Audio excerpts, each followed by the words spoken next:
Boa tarde. Imos proceder a conclusión do coloquio dentro da situación actual dos museos galegos. Están na mesa Felipe Arias Vilas, director do Museo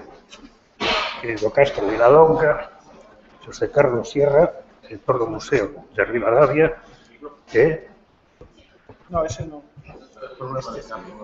Bieito Pérez Outeiriño, director do Xenuíno Museo das Peregrinacións de Santiago. Na carpeta que se facilitou a todos vostedes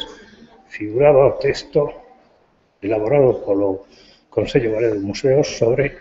a problemática destas institucións en Galicia. Os que me acompañan na mesa van a hacer unha síntese daqueles puntos, daqueles aspectos que, dende a experiencia que nos dieron os coloquios organizados e das experiencias que produciron en outros lugares, outros contextos inmediatos a nós, creemos que poden centrar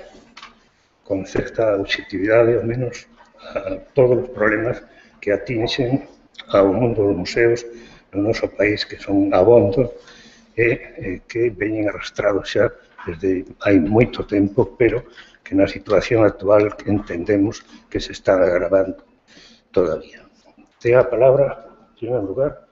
Felipe Arias. Ben, a min tócame facer unha pequena introducción a este relatorio común do Consello Galego de Museos. Para falar do Consello Galego de Museos, hai moitas persoas nesta sala que saben perfectamente de que falamos, pero hai moita xente nova e xente de fora, xente foránea, fora de Galicia, que non sabe de que estamos falando, cales son os antecedentes deste Consello Galego de Museos que organizou este seminario patrocinado polo Consello da Cultura Galega. O Consello Galego de Museos, que moitos pensarán polo nome, que é unha especie de institución ou de organismo oficial, non é tal cousa. En realidade, naceu a comezos dos anos 80, 1981 concretamente, naceu pola necesidade que moitos dos profesionais que naquela altura traballábamos en Galicia, en museos, tiñamos de reunirnos, de coordinarnos, de falar de temas comuns, e se barallou que, non sei que pasou co micro, pero me oyen igual, seguramente. Se barallou a posibilidade de facer incluso unha asociación de profesionais de museos, como había outras e como hai outras. Daquela hubo contactos, incluso con unha cousa que era un organismo que era a Asociación de Traballadores de Museos de Cataluña, pero o caso é que ao final se chegou á conclusión de que o mellor era facer o que se fixo, que un Consello Galego de Museos chamado así, pero en realidad é unha asociación de centros, é unha asociación de museos, non de persoas, sino unha asociación de centros acollido á lei que había entón, a lei de 1964, creo que era, de lei de asociaciones de ámbito estatal, lóxicamente, naquela altura. Ben, isto xurdiu, xa digo, como necesidade de poñernos de acordo, de coordinarnos para moitas actividades.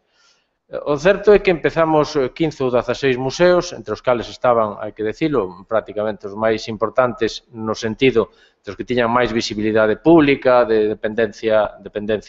pública maiormente. É certo que tamén algúns museos da Igrexa, algúns museos privados,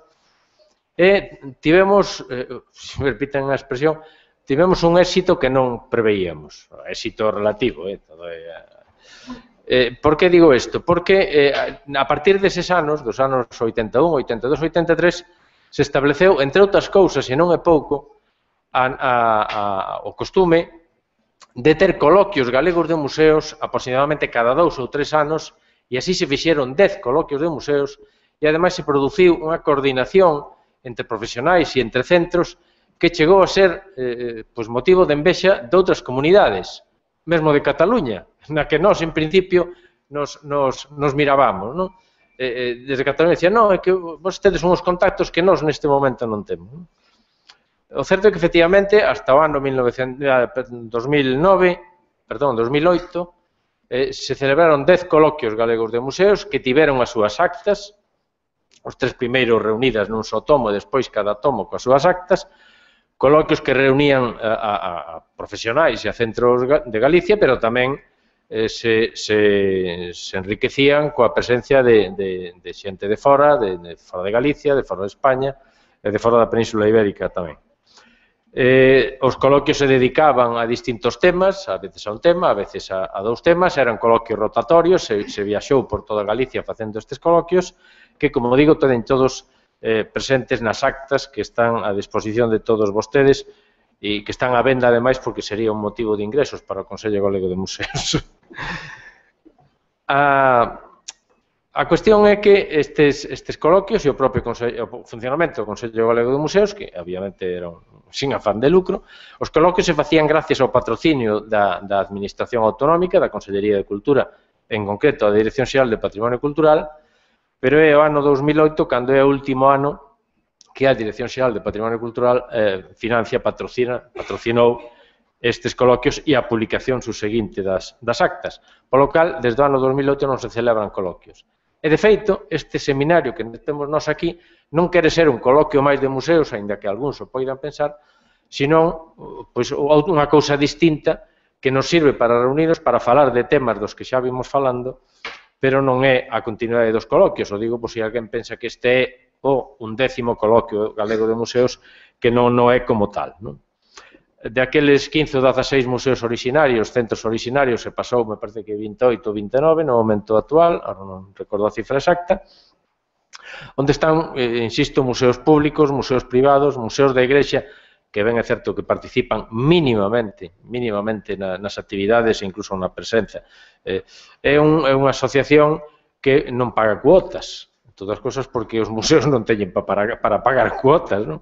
Pero o da cuota xa, a hora da verdad, é o de menos porque o que interesa é o contacto e a tratar de abordar os problemas conxuntamente. Ben, para ir rematando a miña parte,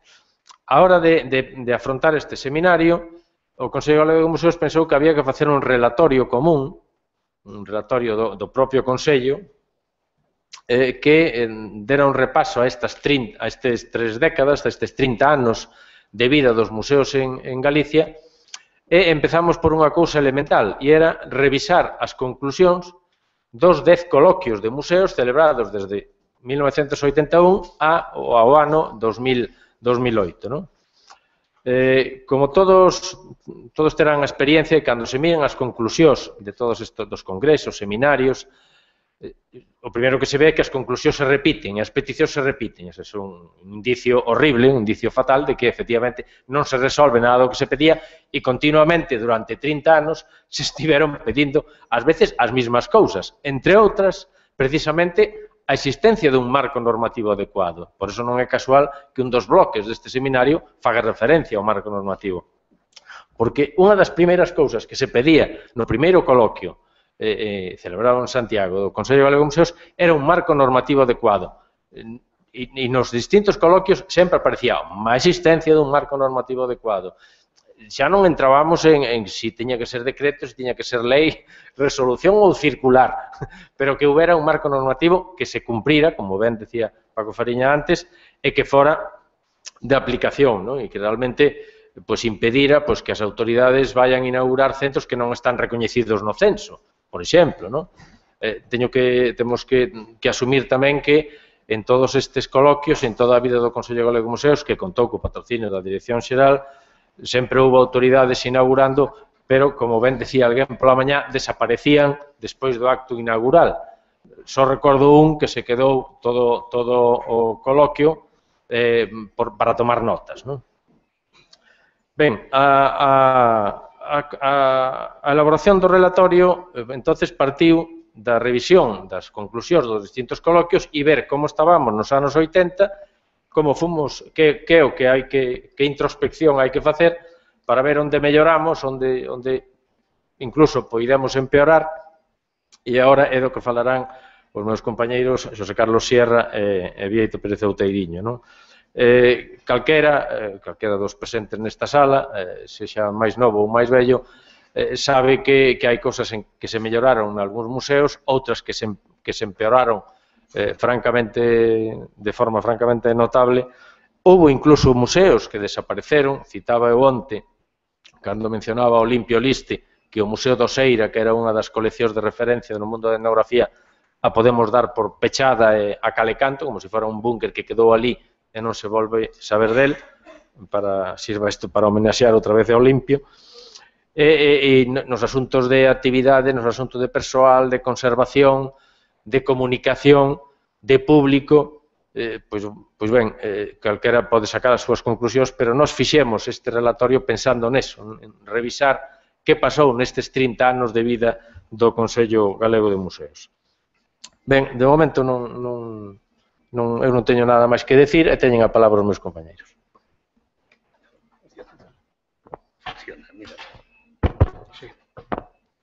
Bueno, boa tarde a todos, novamente. Continuando o que indicaba Felipe Arias, este relatorio está fundamentalmente como unha reflexión e produto unha aportación de varios profesionais de varios centros integrados no Consello Galego de Museos, e non los 4 somos aquí nada máis que transmisores ou portadores deste texto coral. En principio, decir que este relatorio, aparte desa introducción que xa fixo Felipe Arias, trata ou pretende de alguma maneira introducirse contextualizando os museos deste país, os museos de Galicia, e a propia evolución destes museos nun contexto máis amplio, porque somos todos conscientes de que o chamado fenómeno da globalización non é un fenómeno subxectivo, senón que é un fenómeno real. A globalización é un dispositivo de mundialización e de internacionalización das relacións sociais, económicas, políticas e culturais novo, marcado fundamentalmente pola intensidade e pola velocidade desa interconexión, e que esa globalización non se produce dunha forma simétrica, senón que se produce de xeito asimétrico, aplicando ese principio, ese sistema de hexemonía de Antonio Gramsci, en que en todas as sociedades, sexan sociedades fragmentadas ou sociedades globalizadas, se produce unha relación de poderes, de intereses e de relacións onde uns están na posición de hexemonía e outros están na posición de subordinación. Isto é así e, evidentemente, nós vivimos en un país que poderíamos, de alguma maneira, calificar como unha especie de periferia do centro, en cuanto que formamos parte da sociedade occidental, da sociedade europea, pero, evidentemente, dentro dela non estamos na centralidade, nin histórica, nin social, contemporánea desa sociedade. Facendo un achegamento á historia dos museos neste país, o que podemos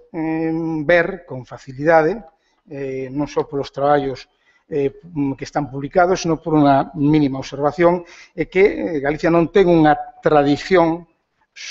forte, acusada e consolidada de musealización, o que de alguna maneira explica que o museo como institución non este nin debidamente e suficientemente interiorizado na súa comunidade, como tampouco está debidamente asumido polos poderes públicos e polos poderes non públicos, polos poderes privados. Por lo tanto, de alguna maneira, a invisibilidade social do museo, tal como se debe entender que é unha institución e feito do que se falou estes días, evidentemente, nestes 30 anos de trayectoria do Consello Galego de Museos, pois evidentemente non se lograron os avances suficientes nin para, digamos, a interiorización social do museo por parte da nosa sociedade, nin moito menos para que as administracións públicas e outros poderes sociais, incluídos os mediáticos, digamos, entenderan a relevancia que o museo debe ter na cultura dunha sociedade contemporánea. Entón, en ese sentido, eso é algo fundamental. Frente a eso, evidentemente, podemos indicar que temos fortalezas e debilidades, e fortalezas, algunhas delas son as que derivan desas análisis que moitos investigadores sociais ou antropólogos como Urs Hanners ou García Cancline plantexan de que asistimos ao mesmo tempo que a un proceso de globalización a dispositivos de desglobalización igualmente potentes, que son os que explican que en moitas comunidades dos chamados países emerxentes, e hoxe falouse tamén deso, como pode ser en Hispanoamérica, México, Brasil, os países andinos, pois evidentemente a museoloxía e o museo este sendo utilizado polas comunidades locais como unha ferramenta de emancipación cultural e como unha ferramenta de afirmación da súa propia identidade colectiva, histórica e social. Evidentemente, nós tamén nos podemos beneficiar deso e, evidentemente, entendemos que hai que traballar nese camiño e tratar de loitar por eses factores de diverxencia que se producen nos procesos globalizadores. Pero, evidentemente, temos tamén que asumir a necesidade de reivindicar e de trasladar á sociedade e aos medios de comunicación e aos poderes públicos e privados que, evidentemente, o museo para a sociedade galega e para a cultura galega, como unha cultura máis do concerto ecuménico e do concerto universal, é unha ferramenta fundamental. Bueno, seguimos. Sí, boa tarde. Nesta exposición que ten casi un formato dun telediario, onde nos imos ir combinando aquí Xosé Carlos máis eu a relación destas, non lle chamaría conclusión, senón destes puntos de reflexión sobre a situación actual dos museos en Galicia que ven, como xa se dixo, recollido un pouco de todas as conclusións dos anteriores coloquios, e aínda que ambos traballamos en museos e temos como obxectivo a comunicación, pois non temos experiencia no que é a comunicación televisiva, entón eu penso que, espero que saia ben e que se poida chegar a entender. Se non se entende moi ben o texto, basicamente que nós imos intentar resumir ou comentar así moi de corrido, está íntegramente, creo que se entregou a todos vostedes. Bueno, dunha maneira moi breve, creo que, bueno, tamén que a autoría deste texto é de todos os membros do Consello Galego de Museos, non nos podemos arrogar ningún de nosa autoría porque todos participamos ou tuvemos a oportunidade de participar para a súa elaboración. Simplemente a nós nos toca a súa exposición aquí. Ao longo destes 30 e pico anos de vida do Consello Galego de Museos pudemos asistir a varios fenómenos que todos pois pudemos ver dunha maneira quizá unha parte positiva, pero que ten un aspecto que consideramos pernicioso, que foi o do resurdimento ou do xurdimento das grandes exposicións temporais que foron a imitación de algunhas que se celebraban fora de Galicia, pois tiveron en Galicia un calado moi importante. Estas grandes exposicións, que non obedecían a criterios nin a necesidades moitas veces, nin tiñan unha función, nin uns obxectivos específicos, máis que aqueles de mover pezas e mostrar algo para poder inaugurar, pois provocaba esa escasez de recursos que sempre tiñan os centros museísticos, pois provocou aínda un problema máis acuciante, posto que hacia os grandes eventos expositivos, esas grandes exposicións que todos recordamos que se celebraban maioritariamente aquí moi cerca, pero tamén noutros espacios de Galicia, fluían os créditos que non iban cara ás institucións museísticas. E outro aspecto que tamén se tratou onte, que se volveu tratar hoxe, é o tema do excesivo control político sobre o tema dos museos, sobre a política museística. Bueno, non sei se se pode falar de política museística porque non creo que se poida falar de política cultural neste país, pero, bueno, un excesivo control da actividade que desenvolven os museos. Este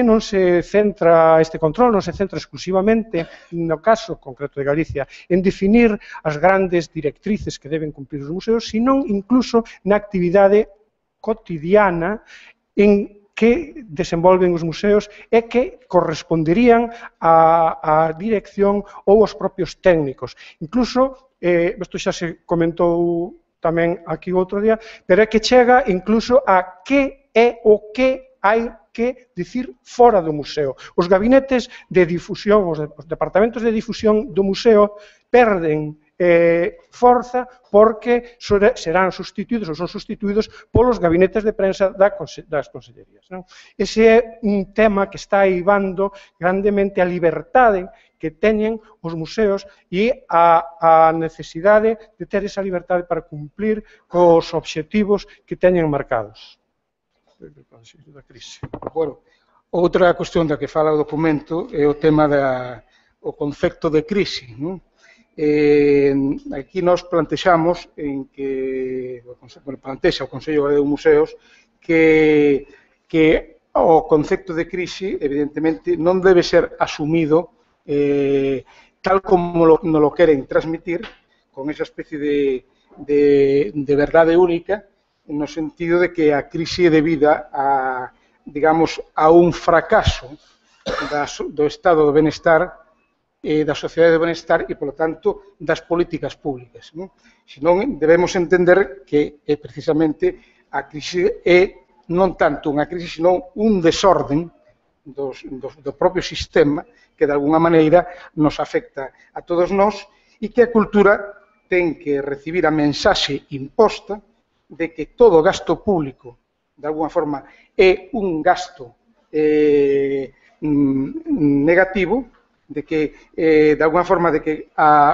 os centros, como os museos ou como outros centros públicos de tipo cultural, sexan mantidos polas administracións públicas, eso é un atraso e non como realmente foi asumido na historia da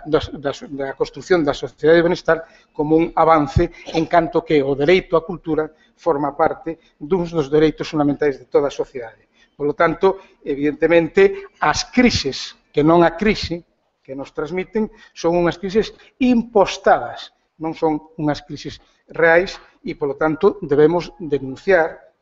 ante a sociedade ese feito. E por iso tamén neste documento quixemos plantexar eso porque tamén na sociedade galega estamos sufrindo esa mensaxe e porque nestes 30 anos de historia do Consello Galego de Museos,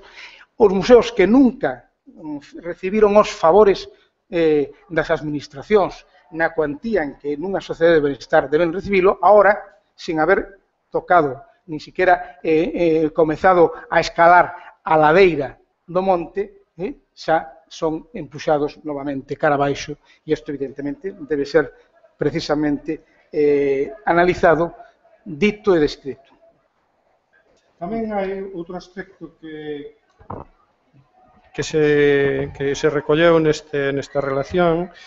que vai encaminhado o tema de a indisociabilidade entre museo e patrimonio. O museo non se pode desvincular da idea da recuperación do patrimonio no seu sentido máis amplo, non solamente desde o punto de vista material, senón como a conservación da memoria cultural e da identidade de aqueles povos. Por eso, algúns dos proxectos de pseudo-proto para museos que pensamos que non deben entrar dentro desa consideración de museo e tamén en relación con este tema do patrimonio e museo, eu creo que se falou hoxe a mañá tamén onte do problema das coleccións das caixas, dese patrimonio importante que está nestes momentos no aire, que non se sabe que vai pasar con eles, con eles, pero que, sin dúbida, ese é un patrimonio de todos os galegos, isto que son dúas coleccións nas que se recolle o mellor facer da plástica galega de, por lo menos, o século XX. Outro aspecto viría tamén en relación con que, ao contrario do que sucede con outras institucións de natureza similar, arquivos ou bibliotecas, os museos sí que teñen unha repercusión clara, poden ter unha repercusión económica no seu entorno máis inmediato. Eu poño como exemplo moitas veces, puño como exemplo, ata hai pouco tempo, a Cidade da Cultura. A Cidade da Cultura inaugúrase cun arquivo, inaugúrase cunha biblioteca, son uns centros que non teñen un efecto chamada. Logo, a posteriori, sí que se fai un museo, pero tampouco ten efecto chamada. Pero que os museos sí que poden ter ese efecto, é un aspecto favorable do desenvolvemento social e económico dentro do ámbito no que se xera. Hai outro tema que sería o da banalización cultural. E isto pensamos que é consecuencia dunha exagerada localización ou economicista do tema do patrimonio e do tema dos museos. Esa festivalización da cultura, o que se chamou en algún caso esa disneylandización, é algo que se está a potenciar porque é populista, porque aparece nos medios, porque produce titulares na prensa, pero é un problema para o verdadeiro valor do patrimonio cultural e o dos museos. Estas ofertas, lanzadas desde a propia administración, incumprindo a miúdo a propia normativa de museos, falouse, porque se sacou na mesa fai un rato, o museo no Gallás, unha institución, un museo de titularidade autonómica, pero que non está creado de acordo coa normativa da propia comunidade autonómica, pero que sí vai por esta idea da festivalización, dos grandes eventos que pouco producen para unha sociedade como é a nosa, non? Sí, o centro te faz o seguinte. Bueno, aquí non nos puñamos moi de acordos. Bueno, hai outro tema que é o das distintas figuras vinculadas á interpretación do patrimonio que están xurdindo tamén nestes últimos anos e que teñen denominacións diversas, pois como serían os centros de interpretación da natureza, centros de interpretación do patrimonio, e que en moitos casos, como sucede coa denominada Rede Galega do Patrimonio Arqueolóxico, que tamén se comentou aquí, diseñanse completamente a marxe do sistema museístico do país. En realidade, o que se está facendo é musealizar un patrimonio, que neste caso é arqueolóxico, estáse construindo unha rede de centros museísticos para a interpretación do patrimonio arqueolóxico, pero completamente a marxe do que os museos. E logo, unha vez que se intentan poñer en funcionamento, teñen o problema que todos estamos vendo, pero que xa todos predicimos no seu día cando se estaban diseñando, porque se diseñaron completamente a marxe da realidade museística do país. Eu creo que agora che toca. Outra cuestión da que se fala neste relatorio, e que é unha cuestión compartida por todos os membros do Consello Galego de Museos, é o tema do recoñecemento, e algo que é fundamental para resituar aos museos no ámbito que lles corresponde. É unha reivindicación bella de todos os museos, pero, por suposto, do Consello Galego de Museos, que é o recoñecemento dos museos como centros nos que se desenvolve unha actividade de coñecemento e, polo tanto, unha actividade investigadora. Pero isto non chega só con que se recoñeza oralmente, senón que, evidentemente, nas normativas de aplicación, das que fala logo Vieito, nas normativas de aplicación, evidentemente, o museo ten que estar configurado e asumido polas propias administracións como espazos do coñecemento da investigación. Por lo tanto, é fundamental que figuren tanto nas normativas que podan ser específicas de patrimonio cultural relativas aos propios museos para ese recoñecemento como que a propia legislación que afecta a propia ciencia como dispositivo de coñecemento dunha sociedade normalizada, pois que evidentemente o museo tamén ocupa aí o papel que lle corresponde, un tipo de investigación aplicada, un tipo de investigación ligada basicamente aos bens culturais e ao patrimonio cultural e á difusión do propio patrimonio cultural, eso é algo central. E vencellado con eso, lógicamente, todos os mecanismos de interacción entre o museo e a sociedade, os mecanismos de comunicación, e a comunicación tamén é un ámbito fundamental en cuanto ao coñecemento e a investigación. E, conectado con isto tamén, o asunto da formación continuada dos profesionais dos museos nas súas diferentes funcións, níveis e escalas. É dicir, que, evidentemente, os profesionais dos museos non somente teñen o dereito a unha formación continuada como calquer outro ámbito profesional, senón que teñen a obriga, lógicamente, de reciclarse, de ter unha formación continuada. E as administracións deben favorecer e proporcionar as caldes axeitadas para que esa formación continuada se produza regularmente e continuadamente. Outro dos aspectos que reiteradamente ten figurado nas conclusións dos distintos consellos galegos de museo é que tamén xa saiu aquí, é o tema da necesidade de contar cun marco normativo actualizado. Falouse xa, non vou profundizar no tema, pero sabedes que Galicia ten a lei de patrimonio cultural de Galicia, que é do ano 95, pero hai un decreto, o decreto 314/86, que é do ano 86, 11 anos antes da lei de patrimonio cultural de Galicia, que nos, en forma así jocosa, chamamos o decreto PI 314/86, ya do ano 86. E, desde logo, que pasou moito tempo, xa no seu momento, cando se publicou, estaba desfasado, a Lei de Patrimonio Cultural de Galicia non o derroga, senón que o derroga naquelo que se opón á lei, e o que si pensamos que é momento de que haxa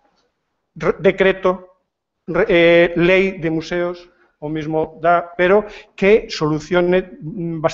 bastantes problemas que está vendo, sobre todo, que se dan na administración. Entonces, cando se trata da hora de creación dun museo, non hai unhas normas que non ten por que ser un decreto, pero igual poden ser unhas instruccións. Bueno, ese desenvolvemento legal,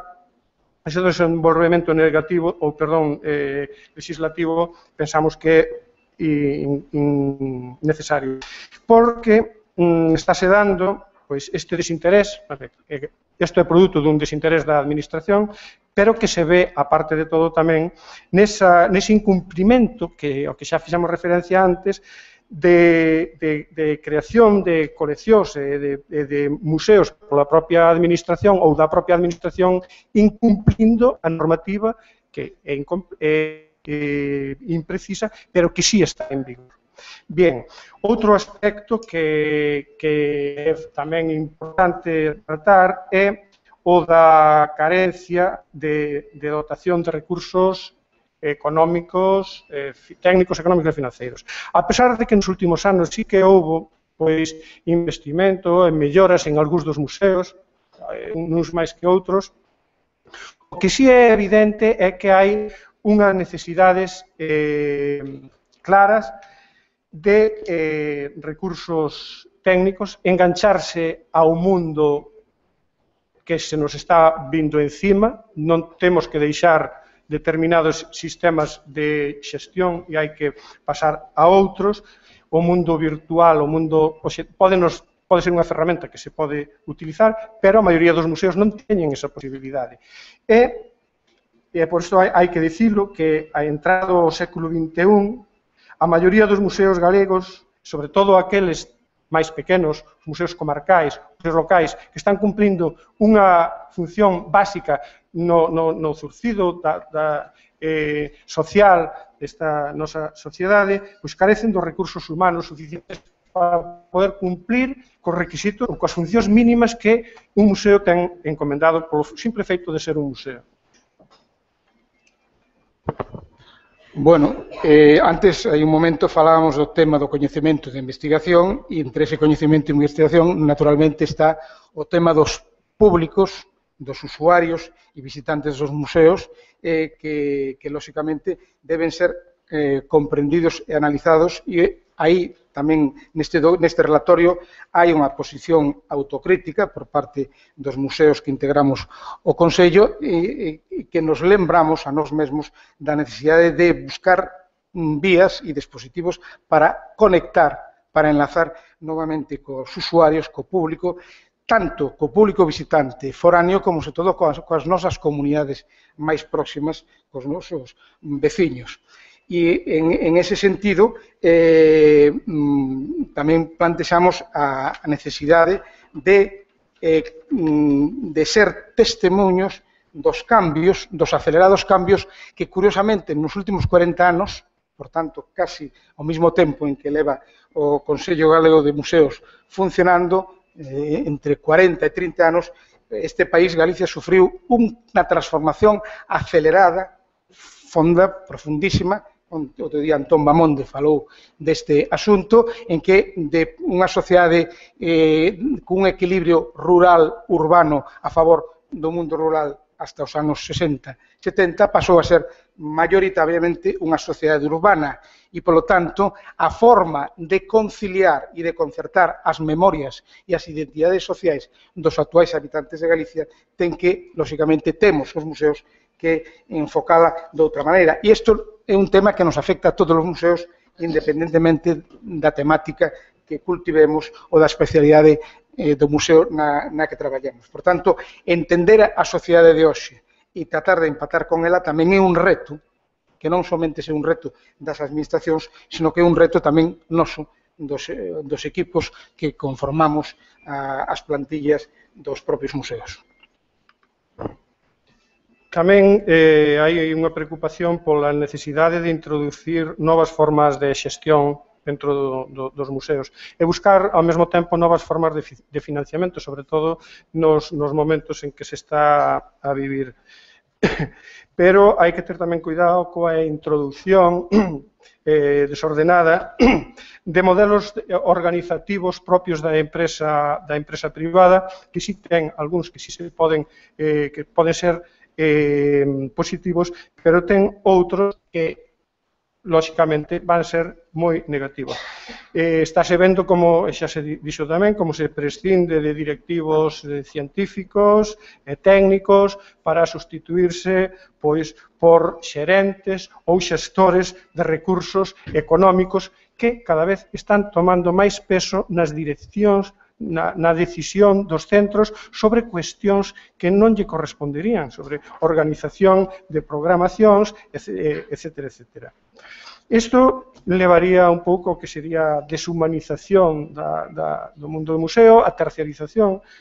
do museo, e porque o museo vai levar tamén as de perder, posto que desde esa óptica da empresa, o museo, se se fai unha avaliación, vai ser unha empresa non rendible, con cual unha empresa prescindible. Unha acotación final. Cando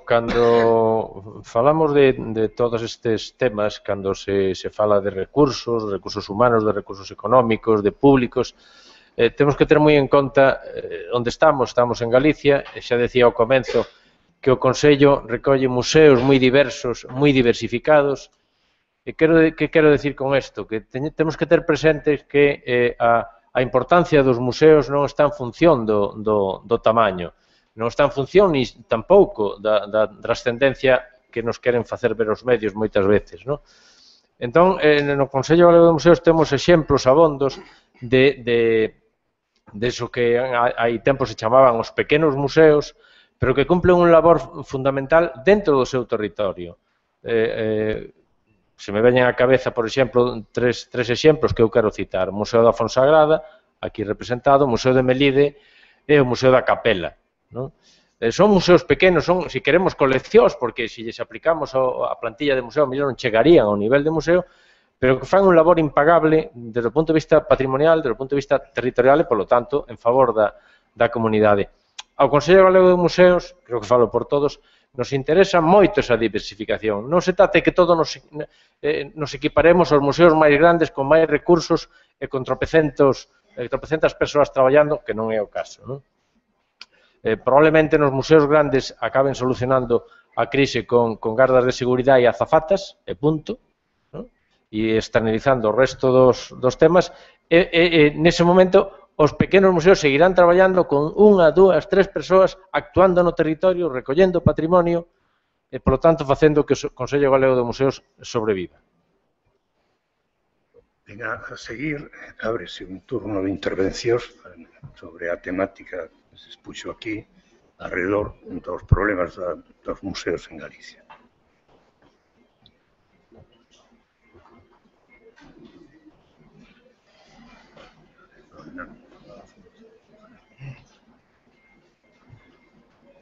O Gaiteiro pode con nós outra vez.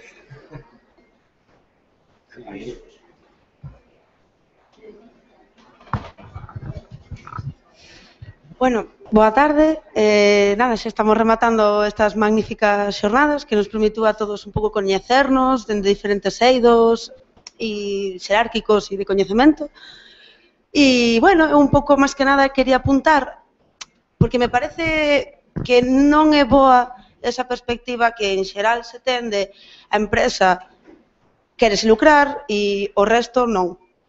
No sentido de que, sobre todo, a un nivel de organigrama, de estructuración, de plantexamentos, o mellor, se se quere, de marketing, de publicidade, moitos aspectos que se xeraron dende o mero interés lucrativo, en da empresa, vaya,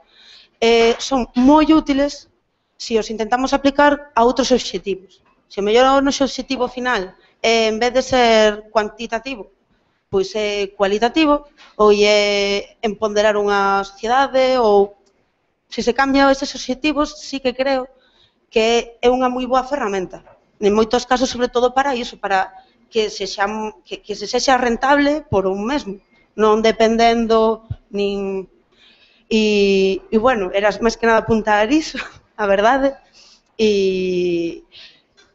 facerme eco da magnífica idea que creo, tivo un compañeiro da sala, de Fonsagrada, de que é intentar aproveitar este tipo de reunións para que, de verdad, non só plantexemos problemas, sino porque iso xa o sabemos todos, sino que eses problemas postos en común xeren, alo menos, aventurarnos a algún tipo de solución, ou alo menos a acción, que iso xa bastante, e visibilizar eses problemas, para ver se entre todos e para o próximo xa conseguimos outras conclusións. E nada, gracias.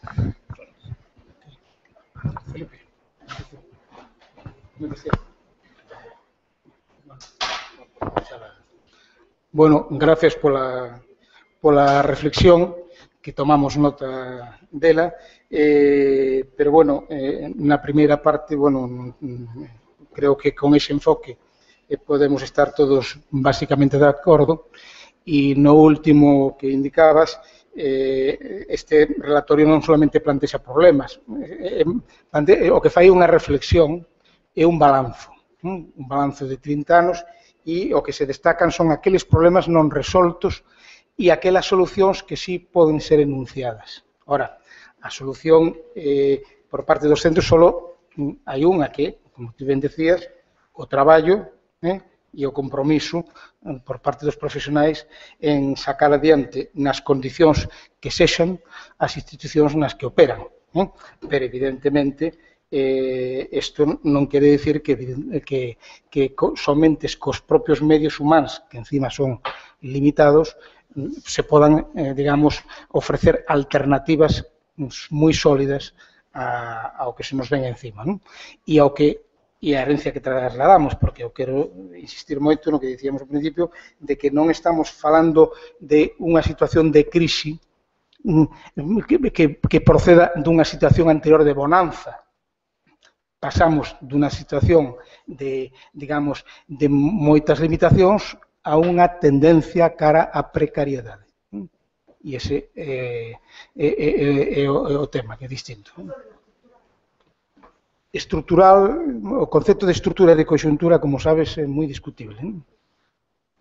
Sí, no caso concreto dos recursos humanos, no que os museos de titularidade estatal e xestión transferida, hai que dicir que a última modificación, a última dotación que se fixo nos museos de Galicia foi no ano, se non me equivoco, 96-97. Dende entón, houbo algunha modificación puntual no que son os museos que deberan ser o baluarte, ou por menos o espello no que se miren os demais museos, que son os museos de titularidade estatal e xestión transferida. A precariedade é tal que impide que se poida desenvolver correctamente, porque era do ano 97, a última RPT. Modificación, non? E entonces, eso falando exclusivamente de persoal, pero eso podese trasladar a todo o demais. As infraestructuras, os museos medran as cousas ou as funcións que tens que facer todos os días, non medra o persoal, non medran os recursos e xa non falando dos financeiros, porque maioritariamente desde o ano 2009 os museos 90% no capítulo 6 de recorte, 90% en algún concreto 96,34% de recorte do ano 2009 ao ano 2011. 96,34% de recorte no capítulo 6. Con todo, eu quixera resaltar, e os compañeros estarán de acordo comigo, en que dentro do Consello de Museos e fora do Consello de Museos, os museos de titularidade estatal somos considerados privilexiados. Claro, porque temos, polo menos, temos pouco persoal e cada vez menos, pero temos persoal. Temos cada vez menos actividades, pero temos algunha actividade. E temos a porta aberta. Hai moitos museos que, como decía antes, morren polo camiño e que non poden atender as mínimas necesidades. E isto que nos anos 80 se reclamaba, porque parecía que era de caixón, se me permiten a expresión pedestre, pois claro, agora parece que é normal que os museos teñan que morrer e que os museos teñan que cerrar. E a propia, e ese o problema é, xa o falamos varias veces entre nós e comentando, se oyen nas tertulias, que a sociedade xa non nos demanda, dice, a esta altura, co que estamos pasando, encima vamos ter que pagar os dos museos. E tes que escoitar isto. Eu que quixera engadir tamén a eso outra cuestión, que efectivamente o que acaba de decir Felipe Ares en relación aos museos de titularidade estatal é certo, pero que están todos os demais que xa parten dunha precariedade que é así que é estrutural, porque desde o principio do seu nacimiento de moitos deles, e o propio museo que nos preside, que preside o Consello Galego de Museos, que é o noso referente, porque así o asumimos e retamos todos, que o Museo do Pobo Galego, pois evidentemente con moi poucos recursos, fixo un labor, digamos, faraónico nestes 30 anos. E agora está precisamente pasando por unha situación bastante problemática en cuanto a recursos. Pero, lógicamente, se habilitan fórmulas de imaginación, pero, claro, a imaginación nunha sociedade como esta non é un corsé que se dilata, sino que é un corsé bastante rígido. E, evidentemente, en ese sentido, efectivamente, se do Consello de Museos os de titularidade estatal teñen moitos problemas, que os temos, e imaginadevos o resto, non? E, despois, insisto, o Museo do Pobo Galego, que debía ser un museo mimado por cualquier comunidade, porque o seu elemento cabeceira, o seu referente, evidentemente non pode ser asumido que teña que pasar pola situación pola que está atravesando. Bueno. Sí, yo quería hacer un comentario. Estoy muy agradecida por las conclusiones, porque además me parecen una síntesis fantástica de la historia de los museos. No, yo no diría no en Galicia, sino en muchas partes. Y yo quería apoyar o dar un poco la batalla por empezar por cambiar algunos conceptos semánticos, porque si todos estamos de acuerdo en que el museo no es un espacio de consumo y no está sometido a las lógicas de mercado, porque si lo está, desaparecemos. Yo propongo ir cambiando el concepto de públicos y de usuarios, que es un concepto muchas veces peligroso porque está vinculado a este consumo, y empezar a hablar de participantes y de ciudadanos, y de este modo empezar a cambiar esta visión, ¿no? Un poco de los museos no como un espacio prescindible, sino como un espacio de construcción de ciudadanía, ¿no? Sí, por decir algo. Os que peinamos canas cando os podemos peinar, sabemos que pasamos dos visitantes aos usuarios, despois foron clientes e agora son consumidores. O que temos que intentar é que, en vez de pasar a consumidores, pasen a cidadáns.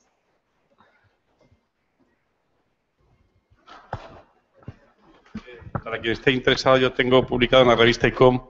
una reflexión sobre clientes, visitantes, porque me parece interesante, porque la palabra visitante en castellano tiene muchísimas acepciones, incluso se dice visita médica rápida y figuradamente muy rápida, que no sirve casi para nada. Entonces, si alguien tiene interés en eso, allí tiene todas las acepciones sobre visitante, cliente, y efectivamente yo creo que la percepción de que seamos todas esas cosas que quieren que seamos, o emprendedores, tampoco. Queremos ser gente feliz que va a un museo y que es más feliz al salir que cuando entró y aprendió algo, y por tanto somos mejores ciudadanos, mejores personas y además más políticos, aunque eso le moleste a mi ministro. Y solamente para acabar, yo soy especialista en poner frases en las convenciones. Esta no sirve y a consecuencia de mi desayuno de esta mañana no sé a qué filósofo pertenece. Creo que a Schopenhauer, pero no lo puedo jurar. Y era muy simple. Dice, vencer, eso está al alcance de cualquiera. Resistir es lo importante. Resistiremos.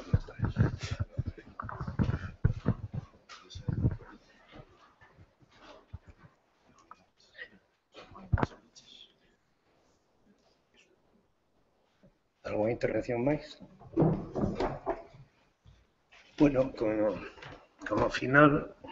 quisiera retomar un pouco que a proposta que se fixo no día de onte sobre o problema dos fondos das dúas antigas caixas do Foro de Galicia. Este coloquio, evidentemente, pódense extraer as conclusións que poderíamos ou deberíamos hacer, pero entendemos que sendo un seminario no que se dé a coñecemento por parte do Consello de Cultura sería a participación dos ponentes ou que se tratou, un resumen das cousas tratadas, eso sí, e pode haber a proposta de que na parte esa que se fala no texto que se resume agora da indisociabilidade de patrimonio e museos, apoiándonos en eso, que poida colocarse ao final, que é unha das cousas que o seminario tratou non en profundidade e tal, é a situación na que se encontra as coleccións de arte, non só son pictóricas, de arte, das antigas caixas de aforos. Como se comentou aquí, hai unha parte desa colección que está considerada como activos financeiros, por canto, o que son pezas, cadros, esculturas de autores que teñen un precio moi contrastado no mercado internacional e, por lo tanto, se trasladaron a ese outro caixón dentro do mundo financiero que son os activos. Pero fora deso, o resto das coleccións deberían, evidentemente, e eso tamén intentarlo, por suposto, pero é máis difícil, pero deberían reingresar a Galicia, que é onde corresponde. Non sei se os que están aquí presentes de Lugo quixeran incluir, xa falando de patrimonio, algo sobre o problema dos fondos arqueolóxicos de... Como se chama? Arqueolóxicos non arqueolóxicos. Bueno, sí, hai pictóricos tamén, pero de Álvaro Gil. Aquí hai xente de Lugo, non sei.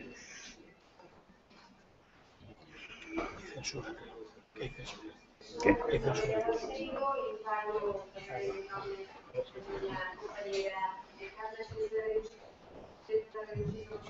Falamos antes, no sentido de que agora mesmo están en negociacións a Diputación Provincial de Lugo cos herdeiros de Álvaro Gil Varela, co cual non vamos a pronunciarnos ao respecto hasta que señan oficiais os resultados desas negociacións políticas non técnicas, sina que non estamos agora mesmo. De acordo? Moi ben, gracias. Entón, se lles parece, se incluiría ao final dese texto, explicando un pouco o tratado aquí e algunhas consideracións que están expostas xa nestes textos e nos resumos que ustedes entregaron, con un apéndice dicindo que se mostrou a preocupación polo estado deses fondos pictóricos que foron adquiridos co aforro de todos os galegos e fundamentalmente porque a Caixa de Aforro traballaban ese caladeiro polo aforro dos emigrantes. Sí, bueno, claro, evidentemente, seguindo a trayectoria do Consello Galego de Museos, aínda que hai unha diferencia entre os coloquios e o que é hoxe este seminario, hai a previsión de publicar o aquí tratado, como seguindo a línea dos tomos anteriores, que me parece que o dixen cando se inaugurou co coloquio este, son un referente limitado, evidente que é limitado, un referente para unha bibliografía da museística en Galicia.